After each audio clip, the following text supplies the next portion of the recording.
அதிமுகவின் முக்கிய தலைவர் மருத்துவமனையில் அனுமதிக்கப்பட்டுள்ளார். தீவிர சிகிச்சை பிரிவில் அனுமதிக்கப்பட்டுள்ளதாக சற்று முன் கிடைக்கப்பெற்ற முக்கிய தகவல் வெளியாகியுள்ளது.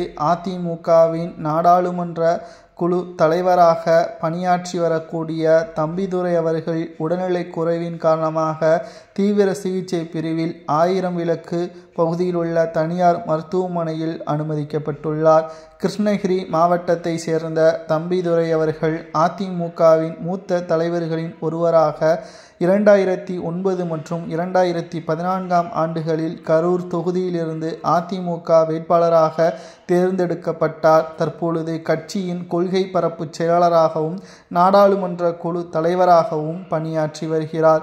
எடப்பாடி பழனிசாமியின் ஆதரவாளராக இருக்கக்கூடிய தம்பிதுரை அவர்கள் தற்பொழுது உடல்நிலை குறித்து அதிமுகவின் நிர்வாகிகள் தொடர்ந்து விசாரித்து வருவதாகவும் விரைவில் நலம் பெற வீடு திரும்ப வேண்டும் என்று பிரார்த்தனை செய்து வருவதாகவும் எடப்பாடி பழனிசாமி, OPS, வைத்திலிங்கம், மனோஜ் பாண்டியன் உள்ளிட்ட பலரும் தற்பொழுது தம்பிதுரை அவர்களுக்கு பிரார்த்தனை செய்வதாக சமூக வலைதளங்களில் பதிவு செய்து வருகிறார்கள். தம்பிதுரை அவர்கள் எடப்பாடிக்கும் OPSற்கும் ஆதரவாகத்தான் ஆரம்பத்தில் செயல்பட்டார். தற்பொழுது அதிமுக ஒருங்கிணைய வேண்டும் என்ற முயற்சியில் OPSற்கு திடீரென்று எடப்பாடி பழனிசாமியிடம் இருந்து கொண்டே ஆதரவுகள் கொடுத்ததும் குறிப்பிடத்தக்கது.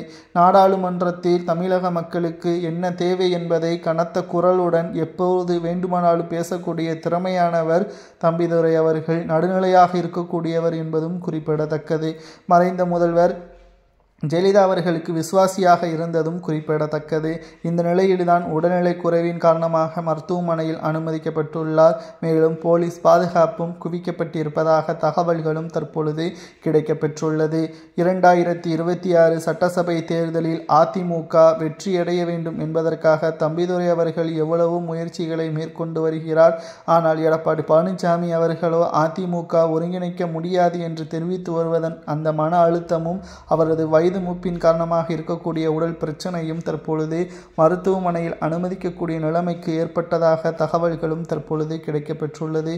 நலமாக இருக்கிறார் என்றும் கூடிய விரைவில் வீடு திரும்புவார் என்றும் தனியார் மருத்துவர்கள் தெரிவித்துள்ளனர்.